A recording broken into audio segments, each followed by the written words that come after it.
Hello! In this video, we will provide an overview of the necessary requirements for cost estimates for seismic mitigation program applications. Thank you for watching. Review of the district's cost estimate is one of the most important and detailed components of application review at OPSC. This estimate is what will help determine the method of funding the district will receive, and also for repair projects, the eligible grant amount. For this reason, it is important to take great care when drafting your cost estimate to ensure it complies with all the requirements of the seismic mitigation program. As part of the application review at OPSC, the components and the unit amounts in the submitted cost estimate are compared to the DSA-approved plans to ensure that the quantities and materials match. Then the requested dollar amounts per unit are reviewed to confirm that they conform with the current construction cost publication by the Sierra West Group. The School Facility Program Regulations outline some requirements for seismic mitigation program application cost estimates. The first is that the cost estimate must only contain the minimum work required by the DSA to resolve the seismic-related threat. Any ancillary and fire life safety work required by the DSA to gain their approval is considered to be part of that minimum work required. Next, the regulations also require that the cost estimate be reviewed by the DSA.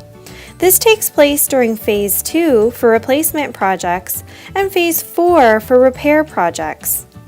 And lastly, the regulations state that the cost estimate must conform with the current construction cost publication by the Sierra West Group. Just to be clear, the DSA will review the cost estimate for the content of the work requested. The corresponding dollar amounts and quantities will be verified by the OPSC. The cost estimate must also be very detailed and not contain any lump sums. A detailed cost estimate would include costs related to the repair or replacement, specifically including the components, the number of units, unit cost, work activity, and square footages of the buildings or the components being requested. Additionally, it can include planning, testing, and inspection fees, as well as any other required project fees such as those from the DSA and the DTSC. Cost estimates that are submitted with an application but do not meet these requirements can lead to the application having a delay in the review time because of either the additional time it will take for the district to draft a revised cost estimate or the additional review time that will be required to clarify which components are eligible and which are not. This is a great example of a quality cost estimate. It is detailed and it is the same estimate that the DSA reviewed. It has references to the plan pages for where to find the requested work, as well as references for the requested cost. The descriptions are detailed and the quantities, units, and unit costs are clear and conforming to the plans and the cost publication. Here is an example of a cost estimate that is non-conforming. This estimate does not provide enough detail for the OPSC to confirm if the costs requested are eligible to be funded. And unfortunately, the review of this project may be delayed because of the time required for the district to submit the detailed cost estimate.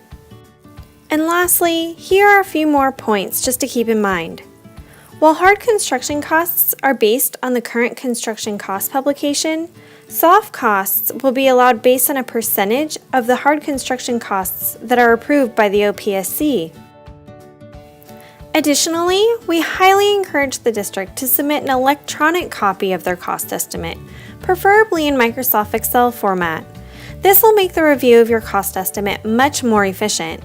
It provides us the ability to add columns where we can then clearly show the OPSC approved costs, the calculations behind any costs that are adjusted, as well as comments or notes. If you have any questions or need additional information, please feel free to contact a member of the Seismic Mitigation Program. The most up-to-date contact information can be found at www.dgs.ca.gov/OPSC/programs/seismic mitigation program. Thank you for watching this presentation on cost estimates for seismic mitigation program applications. We look forward to working with you in the future to help bring your project to fruition. Have a great day.